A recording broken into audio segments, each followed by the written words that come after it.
자, 그럼 두 분 전문가 모셔보겠습니다. 안녕하세요. 안녕하세요. 머니킹 이재한입니다. 머니퀸 최지혜입니다. 네, 반갑습니다. 네. 자, 그럼 오늘은 어떤 내용을 다뤄볼까요, 이재현 전문가님? 네, 오늘은 그동안 다뤄보지 않았던 내용인데요. 연금제도 중에서 주택연금에 대해서 좀 알아보려고 합니다. 네, 주택연금의 특징은 물론 활용하는 방법까지 좀 꼼꼼하게 짚어보도록 합니다. 주택연금이라고 하면 본인이 소유하고 있는 집을 활용해서 연금 네. 재원으로 마련할 수 있는 제도잖아요. 네, 그 제도입니다. 내가 보유한 주택을 담보로 해서 해당 집에 거주하면서 생활비를 받는 형식으로 연금을 받게 되는 건데요. 일단 가입 조건은 부부 중 한 분이라도 만 55세를 넘어야 합니다. 이상이어야 하고 보유하고 있는 집의 시가가 아닌 공시지가가 12억 원 이하의 주택이나 오피스텔이어야 합니다. 네, 여기서 공시지가가 12억이라면 시가는 대략 한 17억 정도 뭐 초과할 수도 있고요. 뭐 그런 가능성이 있습니다. 어쨌든 공시지가가 12억인지의 여부는 여러 부동산 어플을 통해서 현재 기준이 얼마 정도인지 확인이 가능하고요. 또 과거에는 주택연금 기준이 9억 이하였지만 올해 맞아요. 10월부터 정부에서 네. 12억으로 확대하면서 혜택의 범위를 넓혔습니다. 네. 다만 다주택자라고 한다면 공시지가의 합산 금액이 12억 이하여야 하니까 꼭 확인을 해보셔야 되고요. 그렇군요. 만약 12억 초과 2주택자다라고 하면 3년 내에 처분할 수 있는 조건으로 설정한다면 가입은 가능합니다. 그러니까는 다주택자라면은 뭔가 하나를 처분하고 네. 그 다음에 이제 12억 아래로 내려온다라고 한다면 이제 그때는 가입이 가능하다. 반드시 본인이 거주하는 주택이어야 되는 거죠. 내가 거주하지 않는 네. 주택을 걸어놓고 할 수는 없는 거고. 네. 네네. 그러면 만약에 내가 대출을 받아서 산 주택의 경우에는 어때요? 주택연금 신청할 수 있나요? 대출이 있는 경우에는 이 주택연금 제도가 해당 주택을 담보로 해서 네. 연금액을 선지급하는 방식이기 때문에 네. 대출이 있어도 가입 가능합니다. 아. 네, 그런데 인출 한도 설정 제도라는 게 있어요. 음. 그래서 이 연금 대출 한도의 50%까지 목돈을 이제 선지급화해가지고 그걸 먼저 받은 다음에 담보에 설정돼 있는 그 대출을 먼저 상환을 하는 겁니다. 아. 네, 여기서 말하는 연금 대출 한도라는 거는 음. 주택연금을 가입한 그 가입 시점부터 100세까지 내가 받게 될 그 연금액의 총액을 말하는데 그 액의 50%를 한도로 받을 수 있다는 거죠. 그런데 이걸로도 부족할 수 있어요. 내가 담보 설정해 놓은 어떤 그 주택담보대출 같은 거 이게 설정해 놓은 이 대출이 너무 많아서 그렇죠. 이 50%도 해결이 안 된다. 그럴 경우에는 주택담보대출 상환용 주택연금을 이용하면 연금 대출 한도의 90%까지 선지급화해서 목돈을 받을 수 있습니다. 네. 그래서 그것을 활용해서 대출을 상환시킬 수도 있겠습니다. 그렇군요. 그러면 이 주택연금이라는 거 사실 요즘에는 이렇게 평생 동안 집 한 채 모으는 게 내 꿈이었어. 나는 평생 동안 이렇게 열심히 하다 보니까 노후 대비도 못하고 이렇게 집 한 채 모은 게 다야. 이렇게 말씀하시는 분들이 너무 네, 많거든요. 네. 그렇게 해서 지금 주택연금에 대해 관심들이 굉장히 높으신데 주택연금은 어떤 분들한테 특히나 더 필요할까요? 지금 쭈디가 얘기한 딱 그런 상황이신 분들. 그러니까 지금까지 진짜 열심히 아등바등 잘 사셨는데 집 한 채만 딱 남아 있고 나머지 어떤 이제 뭐 금융 자산이나 이런 건 좀 없으신 분들 또는 이제 경제적인 이유로 소득 변화가 있으신 분들이라든지 그래서 주택 말고는 딱히 이렇게 재원으로 쓰실 만한 것들이 없는 분들 건강이나 이제 사고가 좀 났거나 뭐 이런 여러 가지 상황들로 인해서 경제적인 활동이 차후 어려움이 있는 분들 그래서 이제 집을 활용을 해서 노후 준비를 하는데 이제 쓰이실 수 있고 자녀들에게 물려줄 자산을 증여를 미리 다 해두고 이제 남은 부동산만 활용해서 이제 나는 딴 거 필요 없고 노후만 좀 준비하면 돼 이런 분들에게 필요한 제도가 아닐까 생각합니다. 그렇군요. 네. 말씀을 들어보니까 주택연금이 만들어진 취지가 이런 거구나라는 생각이 들어요. 이해가 네. 되는데 그럼 주택연금 어떤 원리에 의해서 운영이 되는 거예요? 네, 우리가 이제 흔히 돈 필요할 때 기관 가서 대출 신청하잖아요. 그죠? 네, 필요한 돈이 있으면. 그래서 장기 주택자금 대출을 옛 용어로 빗대면 모기지론이거든요. 그래서 내 신용을 담보로 하던 또는 내가 가지고 있는 부동산 자산을 담보로 하던 딱 담보 설정을 해놓고 내가 필요한 금액을 이제 기관 같은 데서 빌리는 거잖아요. 네, 이 모기지론이랑 반대로 이루어진다고 보시면 돼요. 주택연금은. 그래서 영모기지론이라고 불립니다. 모기지라고. 그래서 내 주택을 담보로 설정해서 기관으로부터 돈을 받는 건 동일하지만 이 돈은 내가 빌리는 게 아니라 은행이 언젠간 가져가기로 한 내 주택, 내 집에 대해서 나한테 미리 선 지급을 해주는 거예요. 일정 금액씩. 그래서 매월 돈을 받을 수 있거나 아니면 일정 크기의 돈을 일시금 개념으로 선 지급으로 받으실 수도 있는 거죠. 네. 그렇군요. 그래서 연금처럼 쓰시는 분들이 맞아요. 많으신 거고. 맞습니다. 저 그러면 연금을 지급받는 방식은 여러 개인가요? 그 중에서 자신이 선택을 하면 되는 거고요. 개인연금처럼? 맞아요. 네, 네. 여러 방식이 있습니다. 가장 대표적이고 가장 많이 선택하시는 방법이 종신형인데요. 즉 내가 사망할 때까지 집에 살면서 연금을 받는 방식입니다. 근데 이 종신형에는 세 가지 방안이 있습니다. 첫 번째가 정액형이고요. 이것은 제목 그대로 그냥 매월 동일한 금액을 계속 수령하는 방식이에요. 단순하죠. 그래서 사실 이 단순한 방식을 가장 많이 선호하시는 편이고요. 두 번째로는 초기 증액형이 있는데 이것은 초기 3년, 5년, 7년, 10년 중 하나를 선택해서 그 기간 동안에는 정액형보다를 많이 받게 되고 그 기간이 끝나면 정액형보다는 더 적게 받는, 그러니까 초기에 집중된다 이렇게 보시면 될 것 같아요. 내가 조금 더 젊을 때 좀 더 많이 받고 맞아요. 그쵸. 그리고 내가 조금 더 나이를 먹으면 그때는 조금 덜 받겠다. 네. 네. 그런 거군요. 그럼 세 번째는 어떤 거예요? 세 번째는 정기 증가형이라는 게 있는데요. 이것은 초기 증액형과는 반대입니다. 초기에는 정액형보다 더 적게 받게 시작하게 되고 3년마다 이제 4.5%씩 증가하게 되어서 후기에는 정액형보다 더 많게 받는 그런 형태이죠. 그래서 이 세 가지 모두 기간은 어쨌든 종신입니다. 즉 사망할 때까지이기 때문에 내가 사망할 때까지 돈은 받을 수는 있어요. 네, 이 밖에 또 선택할 수 있는 게 있다면 확정 기간 방식인데요.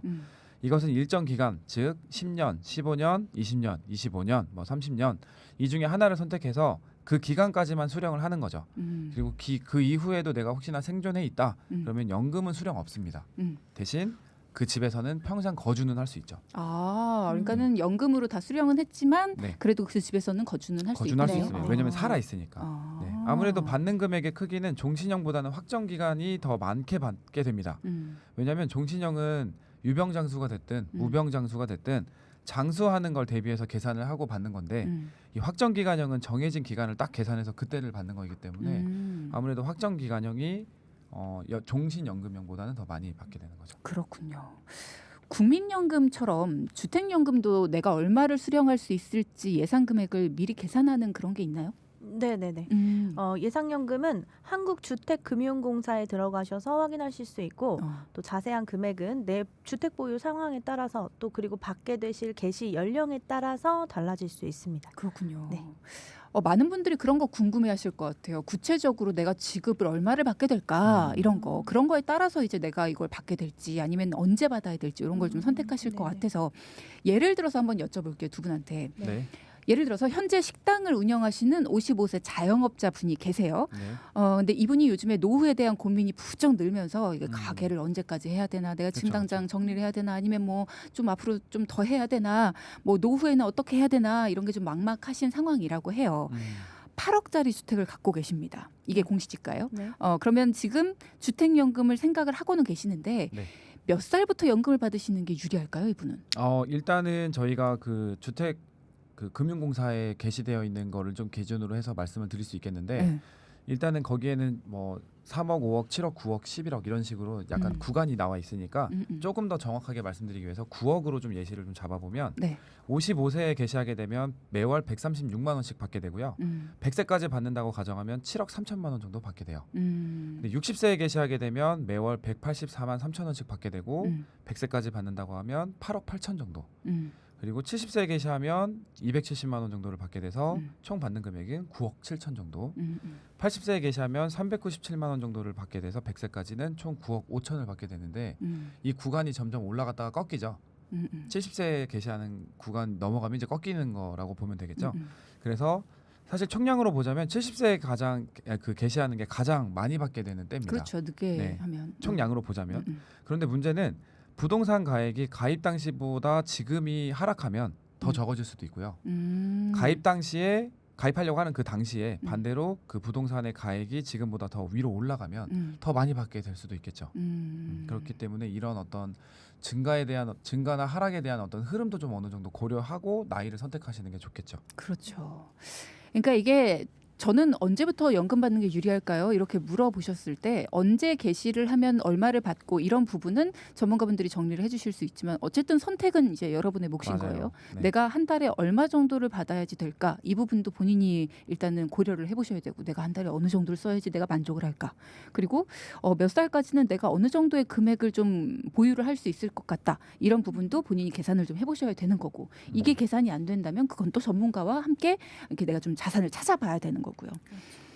자, 그러면 이제 정리를 좀 해드렸으니까 주택연금을 신청한 후에 방금 이재현 전문가 말씀하신 것처럼 집값이 올랐어요. 네. 그러니까 이 신청하기 전에 이런 걸 좀 계산해봤으면 좋았을 텐데 신청을 했는데 집값이 올랐어요. 네. 그럼 지급 금액이 같이 오를까요? 이거 아쉽게도 네, 일단은 뭐 반대인 경우도 있기는 할 텐데 네, 반드시 그렇지 않습니다. 그러니까 무슨 말이냐면 가입 당시는 영향이 있을 수 있어요. 왜냐하면 가입하기 전이니까 가입을 한참 막 고려할 그 당시는 내가 지금 현재 정해져 있는 금액이 지금보다 더 올라갔다. 그러면 당연히 더 많이 받게 되는 거고 가입할 당시를 보니까 지금보다 더 낮아져 있어요. 그러면 당연히 더 적게 산정이 되겠죠. 그런데 문제는 말씀 주신 거에 대한 거는 주택연금은 물가 반영이 안 됩니다. 그렇기 때문에 가입한 당시 이후에 가입 도중에 한참 연금을 받고 있는 도중에 부동산 가액이 오른다 내린다 이거는 전혀 영향을 미치지 않습니다. 그러니까 집값에 비례해서 지급 금액이 증가하거나 하락하지 않는다. 그렇죠. 아, 그렇군요. 일부에서는 최근 10년간의 추세와 늘어나고 있는 기대 수명을 봤을 때 장기적으로 주택연금 지급금이 지금보다는 줄어들 가능성이 더 높은 게 아니냐 뭐 이런 우려들도 하더라고요. 그러면 지급금이 더 줄어들기 전에 하루라도 더 빨리 가입하는 게 유리할까요? 어때요? 네, 뭐 틀리지도 맞지도 않은 말 같은데 근데 이제 수명이 길어지면 더 나눠서 받게 되잖아요. 그러니까 적어질 수도 있는 것도 맞는 말씀이세요. 근데 이제 앞선 자영업자분의 사례에서 봤듯이 연세가 증가될수록 받게 되는 총량이 일정 시점까지는 계속 증가가 되거든요. 그리고 또 부동산의 변동에 따라서 더 증가될 수 있기도 하고요. 그렇죠. 네, 그래서 서둘러 결정하기보다는요, 내 현재의 상황을 제일 많이 고려하셔야 돼요. 그래서 앞에 뭐 부동산이 내려갈 것 같아서 막 어떻게 하고, 뭐 올라갈 것 같아서 이렇게 하고보다는 내 상황에 그렇죠. 맞춰서 또는 내가 경제 활동을 언제까지 할 수 있는가 그런 것들을 예측하셔서 가입하고자 하는 때를 결정하시는 것이 가장 좋겠습니다. 네. 앞서 그런 얘기도 해주셨잖아요. 주택연금을 받을 거 다 받았어요. 10년 동안 받겠다라고 했는데 10년을 받았어요. 근데 더 이제 오래 생존을 해 계시면 그냥 주택연금을 안 받더라도 그 집에선 살 수 있다. 이런 말씀을 하셨는데 주택연금을 내가 10년 동안 받겠다라고 했는데 한 2년 후에 갑작스럽게 사망을 하셨어요. 그러면은 그냥 집을 넘겨야 되나요? 어때요? 당연히 아닙니다. 네. 일단 가입자가 그동안 얼만큼 받았는지가 매우 중요하게 작용이 될 텐데요. 주디님 얘기하신 것처럼 조기에 사망하셨다면 내가 받은 금액이 얼마 되지 않겠죠. 그쵸. 그러면 남아있는 주택의 가치가 훨씬 더 크겠죠. 그렇다면 내가 받은 금액에 이자를 조금 더해서 상환을 시키고 중도 해지를 하는 겁니다. 그리고 주택을 그냥 상속받는 거죠. 그런데 반대로 연금을 개시하고 그 기간이 한 절반 정도 됐어요. 그 시점에서 사망하셨다 또는 뭐 더 뒤에 사망하셨을 수도 있잖아요. 남은 주택의 가치가 그동안 내가 받은 금액에 이자를 더한 금액이랑 비슷해질 수도 있어요. 그럼 오히려 주택의 가치가 뭐 더 낮아질 수도 있고요. 그런 경우에는 그동안 받은 금액과 이자를 공제한 남은 차액을 상속받을 수도 있습니다. 정리가 되고 있습니다. 그러면 부부가 함께 주택연금을 받고 있다가 한 분이 돌아가셨다면 그럼 연금 감액도 있습니까? 아니요. 감액은 일단 없는데요. 이제 다만 주택 소유자이셨던 분이 만약에 돌아가셨다. 그래서 배우자가 이걸 이어받고 싶다. 그런 경우에는 배우자가 주택에 대한 채무도 인수를 하셔야 되고요. 뭐 대출이나 이런 거 있으실 수 있잖아요. 그리고 또 부동산 등기 소유권도 넘겨받으셔야 돼요. 근데 만약에 주택 소유자이신 분께서 별다른 공증이나 유언 같은 거 없이 그냥 갑자기 사망하시게 됐어요. 그러면 담보주택 은 이제 법정 상속 순위에 따라 직계 비속과 배우자가 되겠죠. 그렇죠. 그러면 자녀분들이나 이렇게 넘겨지겠죠. 그럼 배우자께서는 자녀들로부터 담보주택에 대한 소유권을 취득하셔야 됩니다. 네. 그렇게 되고 그래야만 이제 연금을 이어서 받으실 수 있는 거예요. 네, 채무를 인수하는 것과 등기 소유권을 취득하는 두 가지 절차가 이행이 되어야 되는 거고 안 그러면은 주택금융공사가 주택을 처분해서 지금까지 받은 연금액, 뭐 이자, 담보주택의 부채, 뭐 대출 이런 걸 다 이제 이제 배제하고 나머지 금액을 이제 유족한테 주는 거죠. 그래서 사망 전에 미리미리 좀 이런 것들을 절차를 밟고 이렇게 좀 정리를 해놓으시는 게 좋아요. 그러네요. 네, 엄청 복잡합니다. 네. 네. 공동 소유인 경우에도 가능한가요? 공동 명의 소유에는 해당이 안 돼요. 그래서 아. 분명히 누군가가 한 사람이 전체를 소유하고 있어야 합니다. 그래서 그렇군요. 아까 말씀하는 것처럼 음. 소유권을 어떻게 이전을 할 거냐 이게 굉장히 중요해요. 그래서 자녀들은 반드시 소유권에 대한 포기가 있어야 됩니다. 그래서 주택연금 개시하시기 전에는 자녀분들이랑도 같이 정리를 좀 이야기를 나누고 확실히 네. 해두시는 게 좋아요. 법적으로도. 그렇군요. 네. 자, 오늘 두 분 전문가님이 주택연금의 원리부터 지급 방식은 물론이고 집값이 올랐거나 아니면 주택연금을 받다가 이제 돌아가시는 경우 뭐 이런 경우 여러 가지 경우에 대해서 어떻게 되는지 일상에서 실제 발생할 수 있는 여러 가지 상황에 대해서도 정리를 해주셨습니다. 자, 앞서 3부에서는 주택연금의 원리 그리고 지급 방식 등에 대해서 알아봤습니다. 다시 한번 정리를 해드리면 주택연금은 만 55세 이상이시면 가능하고 공시지가 12억 이하인 주택을 소유하신 1주택자 분들 그리고 만약에 다주택자다 그렇다면 합산한 공시지가 금액이 12억 이하다 그러면 가입이 가능하다. 이렇게 말씀을 해주셨고요. 만약에 다주택이 공시지가 12억 초과라면 3년 이내에 나는 처분하겠다라는 조건으로 설정을 해서 가입이 가능하다고 말씀을 해주셨어요. 또 연금을 수령하는 방식에는 크게 종신형과 확정기간형이 있고 그 금액은 한국주택금융공사에서 예상연금 조회도 해볼 수 있다. 이렇게 말씀을 해주셨습니다. 아주 궁금한 것들을 하나하나 1단계부터 스텝 바이 스텝으로 다 짚어주고 계시는데 자 4부에서는 조금 더 자세한 이야기를 이어가겠습니다. 두 분 얘기를 들어보니까 노후에는 현금화가 쉽지 않은 실물 자산을 보유하는 것보다는 매월 안정적이고 규칙적인 현금 흐름을 확보하는 게 중요할 것 같다라는 생각이 들어요. 네. 특히나 현금 자산을 모아놓지 못한 경우에는 주택연금을 활용하시면 좋을 것 같다는 생각도 드네요. 맞습니다. 최고의 선택지가 될 수도 있어요. 음. 그래서 제가 다시 한번 좀 큰 틀에서 주택연금의 장점을 말씀을 드리면요. 무엇보다도 정말 이게 가장 큰 것 같아요. 주택에 거주하면서 연금 재원으로 활용이 가능하다는 거예요.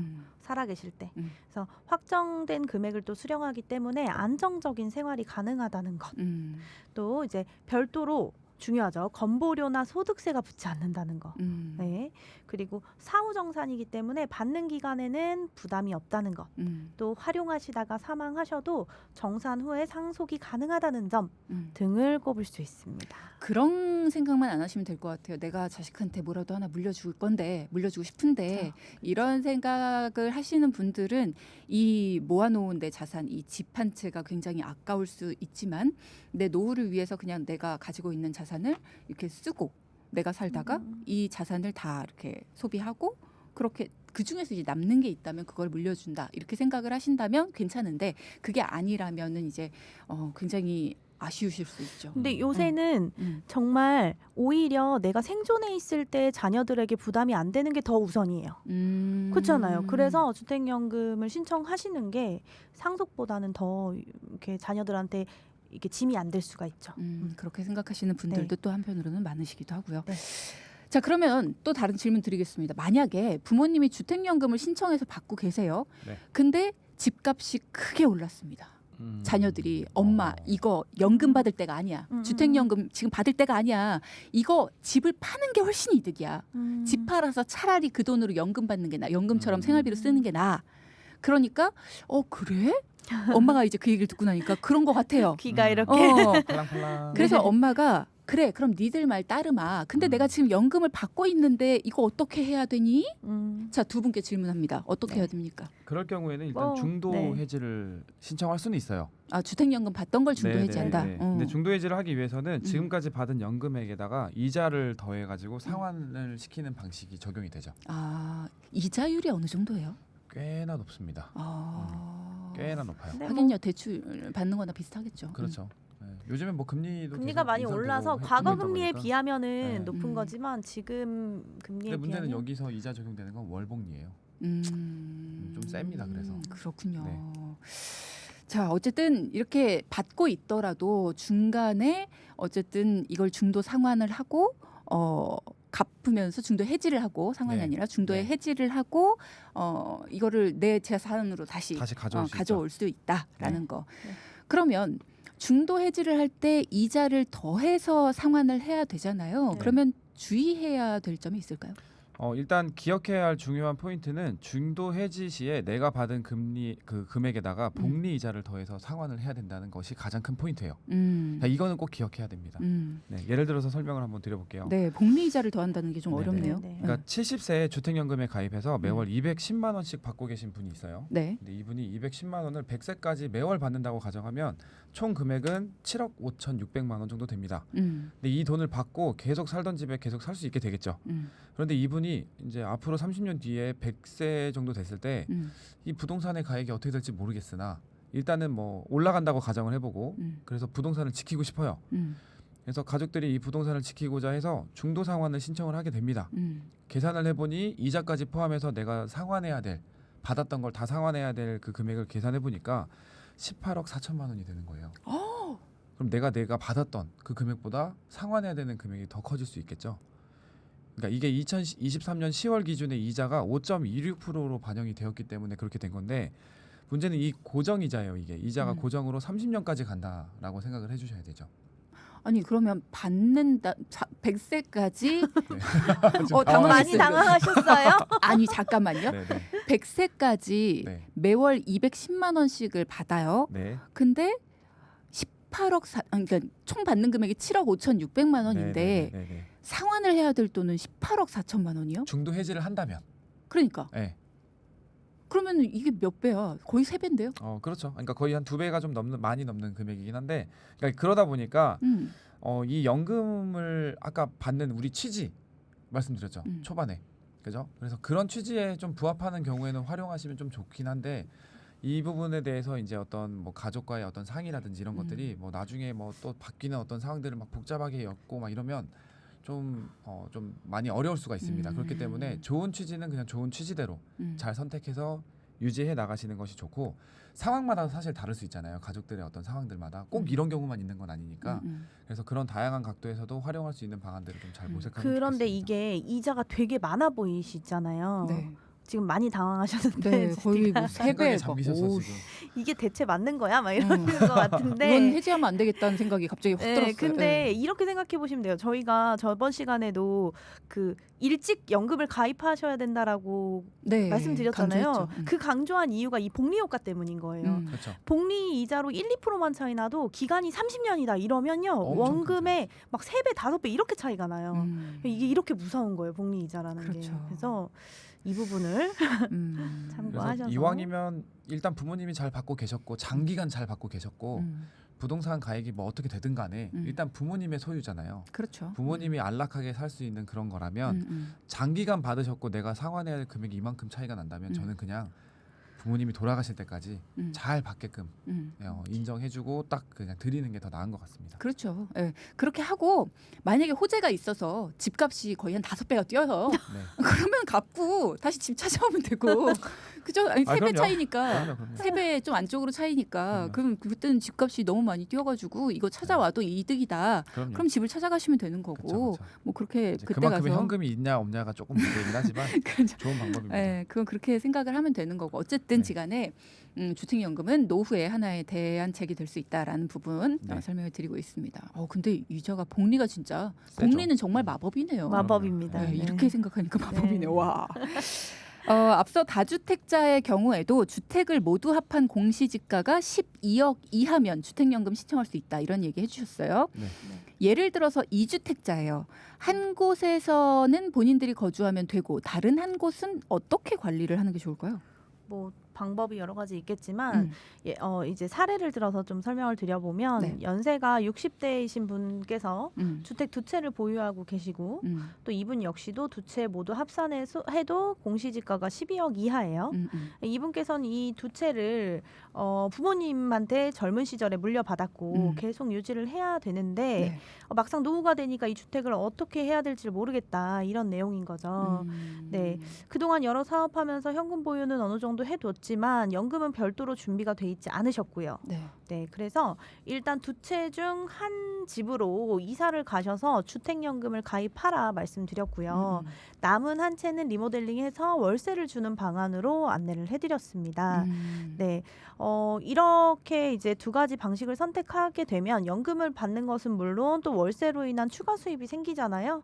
그래서 이렇게 부분적으로 주택연금을 활용하시면 좋겠다라고 말씀드릴 수 있습니다. 그렇군요. 네. 주택연금을 통해서 연금 자산은 물론이고요. 추가적인 소득도 만들게 되셨습니다. 굉장히 안심이 되시겠어요. 끝으로 질문을 하나 더 드리고 싶은데 네. 공무원 연금이나 군인 연금, 뭐 사학연금 이런 공적 연금을 받는 분들도 있잖아요. 네. 이런 분들도 주택연금 신청하실 수 있나요? 당연히 가능합니다. 네. 네, 주택연금은 공적연금처럼 이런 소득으로 분류가 되지 않는다는 게 특징이에요.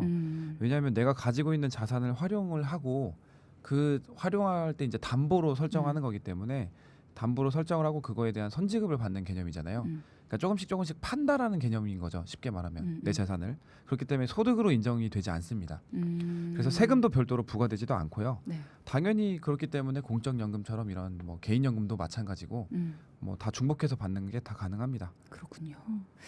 자, 그럼 오늘도 주택연금에 대한 궁금증 그리고 또 노후 준비에 대한 고민들 함께 풀어봤습니다. 자, 115하나님이 질문 주셨습니다. 소득이 없어야지 주택연금에 가입이 가능한 건가요? 그렇다면 주택연금을 받으면서도 소득이 없어야 되나요? 앞서 말씀드린 것처럼 소득이랑은 상관이 별개예요. 없습니다. 아예 상관이 없는 겁니다. 그러면 네. 일을 하셔도 된다는 상관없어요. 네, 거예요? 주택을 담보로 해서 받는 거기 때문에 제일 초반에 영모기지라고 말씀드렸죠. 네, 담보를 설정하고 선지급을 받는 거예요. 그래서 본인의 소득 그렇기 때문에 뭐 세금도 따로 안 내시는 거고. 네. 다만 그 부동산에 해당되는 걸로 소득이 이루어지면 안 돼요. 그러면 간혹가다 그런 걸 물어보시는 분들이 있어요. 내가 개인연금이 있는데 개인연금으로 받는 부분이 좀 충분치 않아서 주택연금도 하고 싶다. 네. 그래도 해도 됩니까? 네. 상관없어요. 상관이 네네. 없습니다. 상관없습니다. 전혀 네. 뭐 내가 받는 연금이 뭐 충분하고 아니고 그런 거 다 상관없이 네, 네, 그냥 네. 내가 가진 네, 네. 주택으로 주택연금을 활용할 수 있는 거죠. 활용하는 거. 제가 방금 말씀드린 거에 조금 오해의 소지가 좀 있긴 한데, 그러니까 내가 갖고 있는 주택을 담보로 하는 수입이 있으면 안 된다. 이 말이 무슨 말이냐면, 예를 들면 아까 우리 2주택자분 사례가 있었잖아요. 그분 같은 경우는 월세를 번다고 하셨죠. 근데 이거는 내가 거주하고 있는 집이 아니라 다른 집을 월세로 받는 거니까 상관이 없는 건데, 예를 들면 한 주택자분이 내가 갖고 있는 이 부동산을 활용해서 이걸 가지고 월세를 받겠다. 이거는 안 돼요. 한 주택 있는 사람이 이 주택연금 신청한 그 집을 가지고 월세를 주는 건 안 되는데, 근데 사실 그거 자체는 불법이라. 부분적으로는 근데 가능해요. 그러니까 예를 들면 방 한 칸. 내가 예를 들면 뭐 집이 한 40평대가 되는데 그 집에 뭐 방이 3개예요. 근데 그 방 3개 중에 하나만 그냥 홈스테이 개념으로 보증금도 없이 그냥 월세를 받는다. 이거는 가능해요. 네. 그러니까 소득의 목적은 인정은 되진 않지만 부분적으로 활용하는 건 인정해준다. 이 말이죠. 그리고 추가적인 소득이 있거나 뭐 이런 것들이 있어도 이거는 어떤 별도의 소득으로 보진 않기 때문에 다 중복해서 활동이 가능하다. 그렇군요. 이렇게 되는 겁니다. 네. 자, 이렇게 여러분의 궁금증도 해소해봤습니다. 오늘의 포인트 짚어볼까요? 첫째, 주택연금 얼만큼 받게 될지 찾아보자. 둘째, 소중한 나의 집 어떻게 활용하면 좋을지 상의해보자. 누구랑? 배우자와 전문가. 가족과 함께 전문가와 함께. 그렇죠. 전문가와도 네. 함께. 두 분 오늘도 수고하셨습니다. 감사합니다. 방송 중에 상담해드리는 내용은요. 청취자 여러분의 올바른 투자 판단을 위해 참고로 드리는 말씀입니다. 금융상품 가입이나 해지 같은 판단은요. 스스로의 책임으로 결정하셔야 한다는 점 꼭 기억하시기 바랍니다.